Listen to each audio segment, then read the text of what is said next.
Hey, this is Baby. And yes, I'm in these spiritual streets. Well, no, yeah, okay. I cannot get no sleep because Spirit won't let me. This is keep on um, coming up.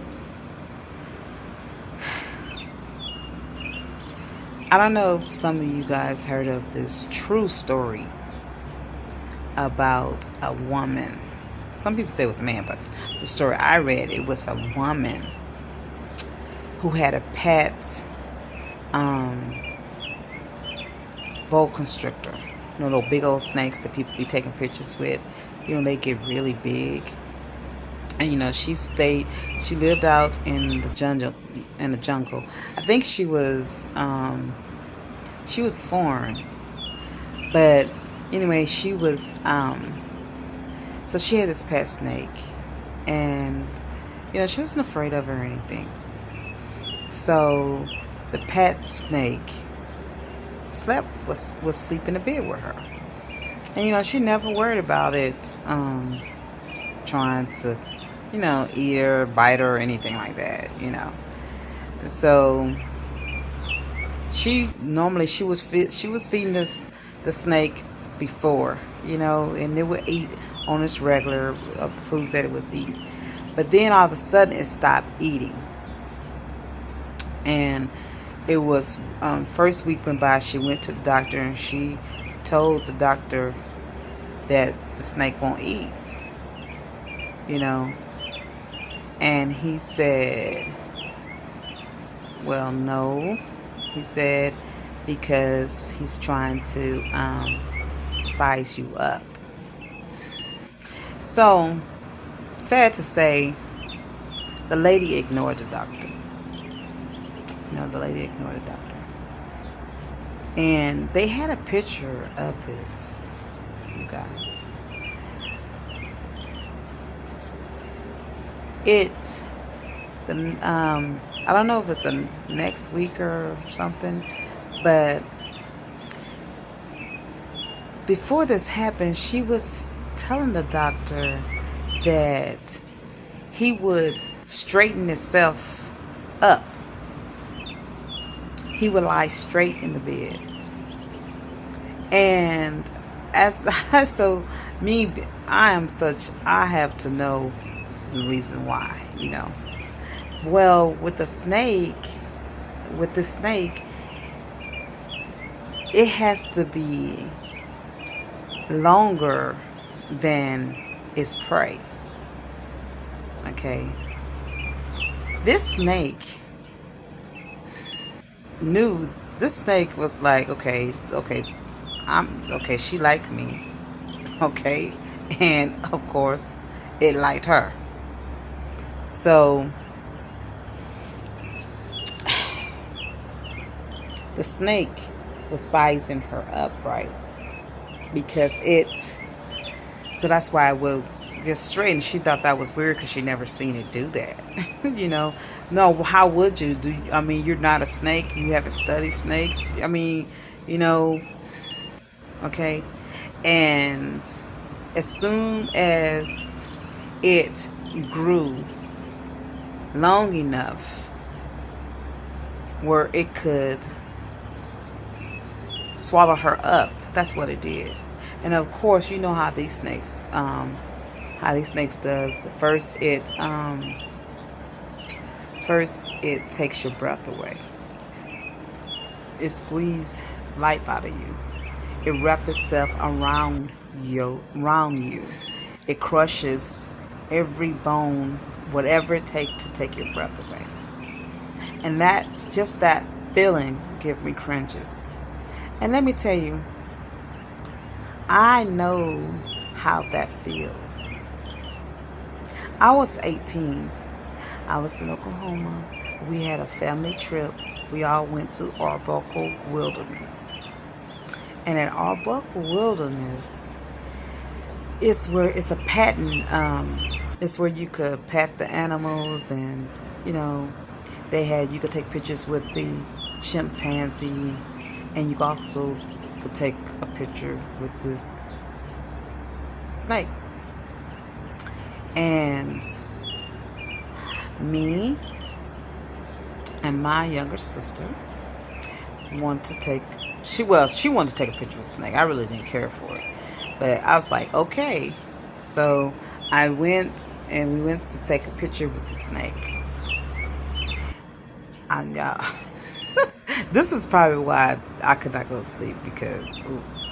So I went to take a picture with the snake. She had the snake, I had the mid part of the snake on my shoulder, and she had the head of the snake on her shoulder, and she had the head, you know, like her pants was there. And so the snake name was Cleopatra. And oh God, thinking about it. Oh my God, thinking about it. She said the snake is moving. I said, and the rest of the body was on the table. And I said, yes, it's moving. It's a snake. And she said, no, it's moving. And I was like, okay. So I was looking forward, and my mom was right there. My mom and other people. And everything just got really quiet. And I looked to my side, to my right, the monkey, the chimpanzee that my sister-in-law was holding, it just stood still, and the birds start chirping. I didn't hear no more birds. The animals just stopped. And being a country girl and love animals, I'm like, hold up. Because my sister has fear in her. Okay? And, animals can feel fear. So she took the snake over her head. Instead of placing it down on the table, she basically threw it, the snake, basically, with half his body on me, on my shoulder, on the snake. The man that controls the snake was not paying no attention. He was changing the film to the camera, which was bad. All this was just bad timing on every area. Okay. And so I'm looking, and I looked, and my mom nobody, it was like, it was at least 40 people out there. Nobody could say nothing. And the man he's having problems with this camera. And I'm thinking about it now. I'm getting mad at this man, because he had no business doing that. He had no business not paying me no attention. I'm gonna get mad, because that was just unprofessional. Now it makes sense of what they did later on. So my sister, and then I'm standing here with the snake, and I feel it raising up, and I feel the other part of the body go rolling down my body. I look over, I see my sister, the one that was standing by me with the snake.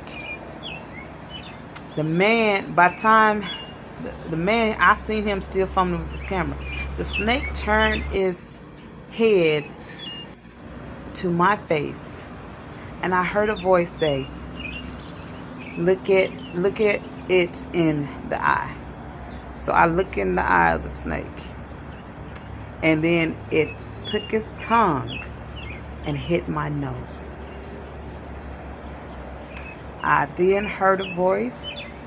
It was a voice inside of me, ritual spirit. And said to put your head down. I bend my head down. When I bent my head down, because they said her head was up, I felt her body rolling down my body, and I felt a tightness. And I was not leaning against the table or nothing. I was standing up. I was holding this heavy ass snake. And next thing I felt was nothing. When I bent my head down, I didn't feel anything. I heard the cameraman patting the snake and said, Cleopatra, Cleopatra, Cleopatra, right? And I just stood there. Next thing I know, he he was unwrapping her, you know.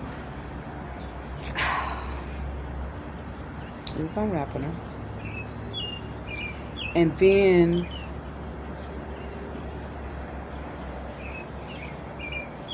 he got off of her. He said, ma'am, and I'm short. And, you know, I'm 5'2", and I'm 18 years old, so I'm small. I'm heavy, top heavy. I'm very top heavy.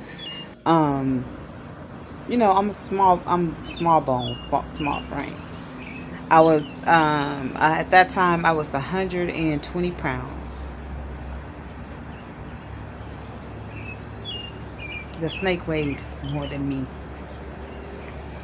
He said, if you would have failed with that snake, if you would have failed, we would have been able to release her from you.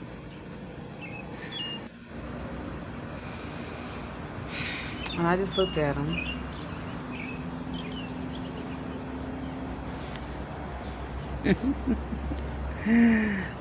Oh Lord. So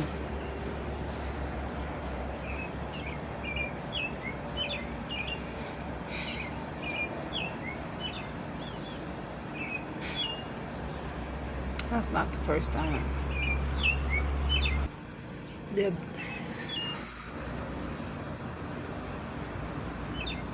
That's not the first time that the Most High God has saved me, and my obedience to that voice saved me.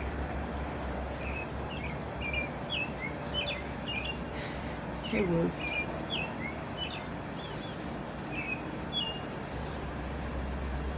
four years before then something happened with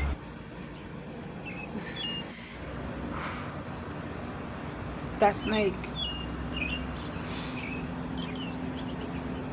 When I went to stand by my mom, she said I could not say nothing. And everybody was like, oh my God, we couldn't say nothing. My sister went back and took a picture with the snake at the snake compound. My sister, she did. She went back. And my mother said, you're not going to take a picture? You're not going to take the picture now? I said, no. You know, I said no. And people start laughing, you know. I said no. So we get home, and my mother, she told me to come here. She wanted to talk to me. And I said, yes. She said, you okay? I said, yeah, I'm okay. She said, so tell me what happened. She said, because, see, my motion, she was watching me too. I said, I heard a voice. And the voice told me to look the snake in his eye. I said, and I did. I said, the tongue hit my nose. And then I heard the voice say, bend your head down. So when I bent my head down,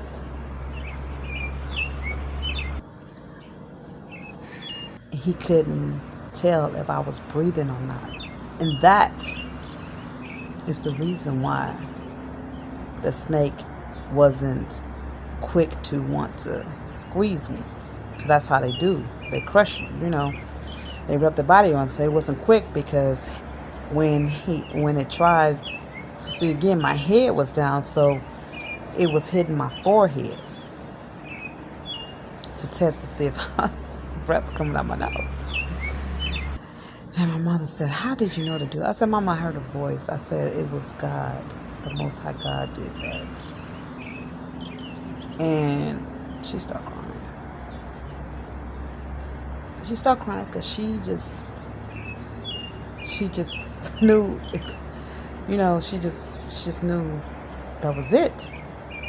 You know, a lot of people, because everybody know the history of the snakes. 30 days later, and I told her, I said, Mom, I said the strange thing is, it was the voice told me later on that that will always be a sign for me when I see the eye of a snake, that is a sign that there's depth is trying to invade me. Something is trying to attack me, trying to squeeze the life out of me, crush me. And it's one to see if I'm breathing, and I want to see if I have life. And I told her that. I said, so when I seen it, and since that time I was like 22, I was a store manager, and it happened.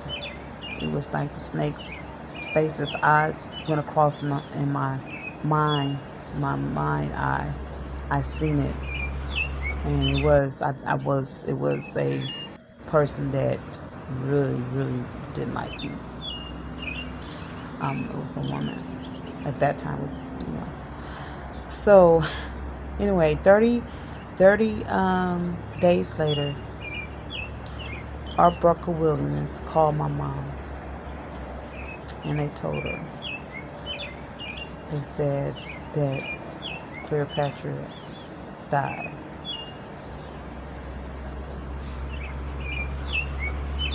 And Mama said, okay, thank you for calling.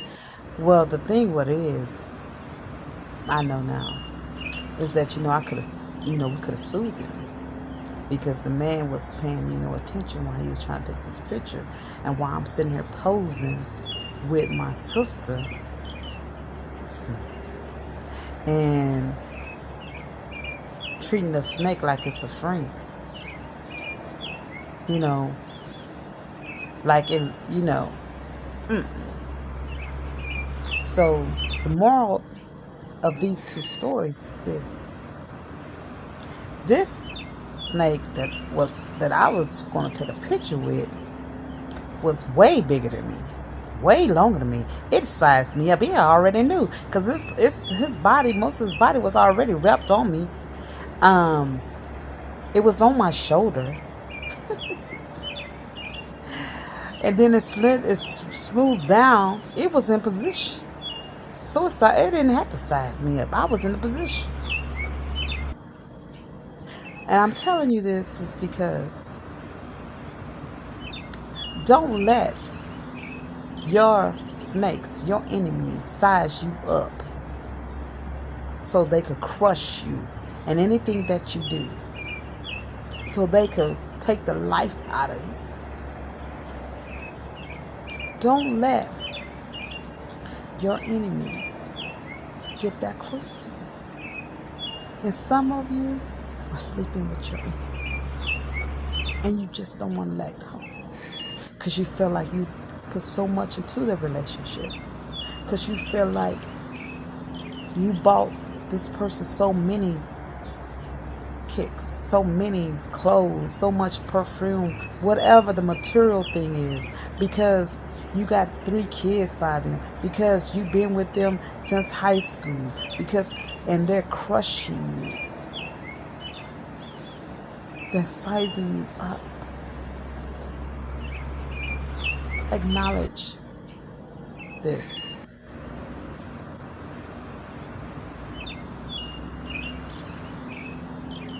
With that snake, with that woman, they came to look for her, and the snake barely could move because it swallowed her up. They seen her body form in his belly, and there's nothing that nobody could do. Don't be a victim to your snakes. And baby snakes, the baby poison snakes, are worse than the grown snakes. Don't be a victim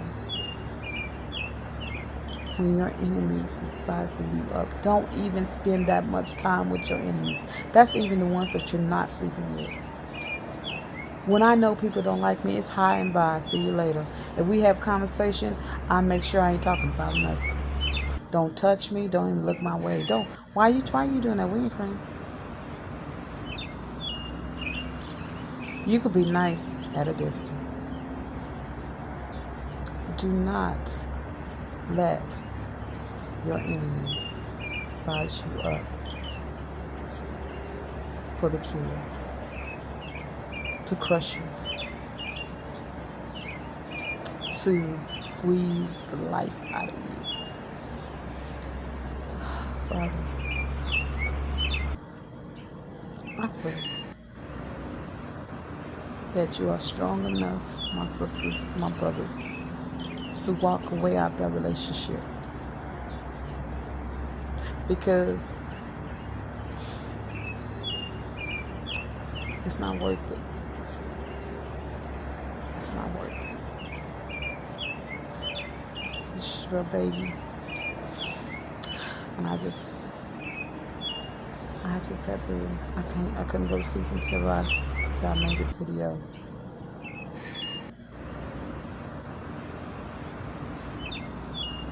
Let him go. Let her go. What's meant, it was that you know who you are. You know who you are. If you have to let that job go, you gotta let that person go. You gotta let that family member go. Trust and believe me, you know the crazy thing about my story, the sister that I took that picture with, I promised them everything I love. Last year I had to let her go. And that memory, because I had my memory loss from my accident, that memory came back to me. How she removed, how she took the snake and just threw it on the table. The snake reacted. It was defending itself. So she did not even go tell nobody. She did not even go tell the man with the camera. And me and her, and she did something that everybody else seemed like it was little, but it wasn't little. She was sizing me up. She was sizing me up. It's been quite a few people been sizing me up. You got two choices. You either gonna let it size you up and get crushed and swallowed, or you going to walk away and let that snake crawl somewhere else. But a couple of snakes, I had to cut the head off. Period. So I don't have to worry about it no more. Okay? This is baby. Boss up. G Profits. Talk to you next time.